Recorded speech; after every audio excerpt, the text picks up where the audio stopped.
सोचिए, पिछले 30 सालों से पर्सनल कंप्यूटर की दुनिया पर सिर्फ एक ही नाम का राज रहा है, विंडोज। एक ऐसा साम्राज्य जो बिल्कुल अटूट लगता था, मतलब जिसे कोई हिला ही नहीं सकता था। लेकिन अब कुछ ऐसा हो रहा है जो इस साम्राज्य की पूरी नींव हिला रहा है। तो चलिए आज इस पूरी कहानी को जरा बारीकी से समझते हैं। ये खबर पीसी इंडस्ट्री में किसी भूकंप से कम नहीं है। जरा सोचिए, जो ऑपरेटिंग सिस्टम हमेशा से कंप्यूटर का एक डिफॉल्ट हिस्सा था, उसे अब एक ऑप्शनल ऐड ऑन बना दिया गया है। मतलब अब उसके लिए अलग से पैसे देने होंगे। ये एक बहुत ही बड़ा और कह सकते हैं कि एक हैरान कर देने वाला बदलाव है। और यही सवाल इस पूरे विश्लेषण का कह सकते हैं कि सेंटर पॉइंट है। एक ऐसी कंपनी जिसने बिना किसी मुकाबले के पूरे बाजार पर राज किया, वो अचानक इस सिचुएशन में आ कैसे गई? चलिए कहानी की एक एक परत को खोलते हैं। तो सबसे पहले ये समझना जरूरी है कि माइक्रोसॉफ्ट ने आखिर अपनी ये बादशाहत बनाई कैसे। उनकी स्ट्रैटेजी बहुत ही सिंपल लेकिन कमाल की असरदार थी। ये पूरी तरह से पीसी बनाने वाली कंपनियों यानी OEMs, जिन्हें हम ओरिजिनल इक्विपमेंट मैन्युफैक्चरर्स कहते हैं, उन पर टिकी थी। और इस स्ट्रैटेजी का नाम था डिफॉल्ट का फायदा। इसे ऐसे समझिए, जब कोई लैपटॉप खरीदता था तो वो असल में विंडोज नहीं चुनता था, वो तो एक लैपटॉप चुनता था जिस पर विंडोज पहले से ही मौजूद होता था। यही माइक्रोसॉफ्ट का सबसे बड़ा हथियार था, लोगों को चुनाव करने का मौका ही नहीं देना। और ये कैसा चक्र था जो अपने आप चलता रहता था। देखें, ज्यादा यूजर्स का मतलब था कि डेवलपर्स सिर्फ विंडोज के लिए ही सॉफ्टवेयर बनाएंगे, और ज्यादा सॉफ्टवेयर का मतलब था कि नए यूजर्स भी विंडोज वाला पीसी ही खरीदेंगे। इस चक्र को तोड़ना लगभग नामुमकिन सा था। तो ऊपर ऊपर से तो सब कुछ ठीक लग रहा था, लेकिन पर्दे के पीछे OEMs यानी पीसी बनाने वाली कंपनियों के लिए ये रिश्ता धीरे धीरे एक बोझ बनता जा रहा था। और इसकी वजह थी विंडोज की छिपी हुई लागत, जो सिर्फ लाइसेंस फीस से कहीं कहीं ज्यादा थी। तो कहानी की शुरुआत होती है लाइसेंस फीस से। हर एक लैपटॉप पर मैन्युफैक्चरर को लगभग $65 सीधे सीधे माइक्रोसॉफ्ट को देने पड़ते थे। लेकिन ये तो बस शुरुआत थी। इसके बाद आती थी माइक्रोसॉफ्ट की शर्तें। विंडोज 11 को चलाने के लिए कुछ खास हार्डवेयर की जरूरत थी, जैसे कि TPM 2.0 चिप्स। इसका खर्चा भी मैन्युफैक्चरर को ही उठाना पड़ता था, जो हर यूनिट पर करीब $18 का एक और बोझ डाल देता था। और सबसे चौंकाने वाली बात तो ये थी, विंडोज 11 से नाखुश कस्टमर्स बड़ी संख्या में लैपटॉप वापस कर रहे थे, लगभग 11.4%। अब इस रिटर्न को प्रोसेस करने का खर्चा भी तो मैन्युफैक्चरर पर ही आ रहा था, जो हर बेचे गए लैपटॉप पर औसतन $8.5 था। और जब भी किसी कस्टमर को विंडोज में कोई भी प्रॉब्लम आती तो वो माइक्रोसॉफ्ट को फोन नहीं करता था, वो फोन करता था लैपटॉप बनाने वाली कंपनी को। तो इन सपोर्ट कॉल्स का खर्चा भी मैन्युफैक्चरर्स ही उठाते थे, जो हर यूनिट पर करीब $12 बैठता था। तो अब जरा इस टेबल को देखिए। जब हम इन सारे खर्चों को जोड़ते हैं ना, तो एक $400 के लैपटॉप पर करीब करीब $103 का खर्चा तो सिर्फ और सिर्फ विंडोज की वजह से आ रहा था। सोचिए जरा, लैपटॉप की कुल कीमत का 25% से भी ज्यादा। ये हिसाब किताब मैन्युफैक्चरर्स के लिए तो बिल्कुल भी फायदे का सौदा नहीं था, पर वो इससे नजरअंदाज करते आ रहे थे तब तक जब तक कि लेनोवो ने एक सीक्रेट एक्सपेरिमेंट नहीं किया।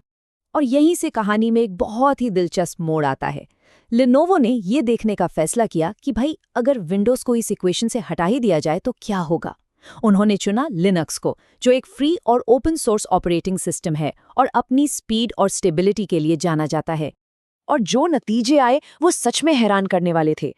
बिल्कुल एक जैसे हार्डवेयर पर लिनक्स वाले लैपटॉप्स की रिटर्न रेट 11.4% से घटकर सिर्फ 2.1% रह गई। सपोर्ट कॉल्स में 73% की कमी आई और कस्टमर सैटिस्फैक्शन 64% से बढ़कर सीधे 87% हो गया। कस्टमर्स को लगा कि लेनोवो ने कोई जादू करके एक बेहतर लैपटॉप बना दिया है, जबकि असलियत में बदला क्या था? सिर्फ एक चीज, ऑपरेटिंग सिस्टम।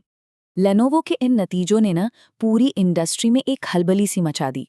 ये सिर्फ डेटा नहीं था, ये इस बात का सबूत था कि एक विकल्प मौजूद है और वो बेहतर काम कर रहा है। जो अभी तक बस एक कंपनी का छोटा सा प्रयोग था, वो अब पूरी इंडस्ट्री के विद्रोह की वजह बनने वाला था। ये कोई अकेली घटना नहीं थी। लेनोवो के बाद एसूस, डेल और HP सबने इसी दिशा में कदम बढ़ाना शुरू कर दिया। ये एक सोची समझी और एक साथ मिलकर बनाई गई स्ट्रैटेजी थी, अपनी ताकत का इस्तेमाल करने के लिए। और यही इस पूरी स्ट्रैटेजी की सबसे खास बात थी। देखिए, अगर कोई एक कंपनी अकेले ये कदम उठाती तो माइक्रोसॉफ्ट उसे बड़ी आसानी से कह सकते हैं सजा दे सकता था। लेकिन जब इंडस्ट्री के सारे बड़े खिलाड़ी एक साथ आकर खड़े हो गए तो माइक्रोसॉफ्ट के हाथ ही बंद गए। वो अपने ही सबसे बड़े पार्टनर्स के खिलाफ आखिर कर भी क्या सकते थे।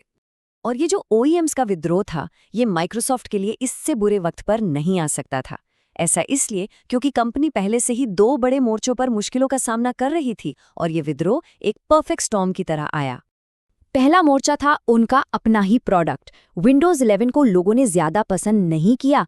माइक्रोसॉफ्ट का टारगेट था कि 2025 तक 50% यूजर्स इसे अपना लेंगे, लेकिन वो सिर्फ 31% तक ही पहुंच पाए।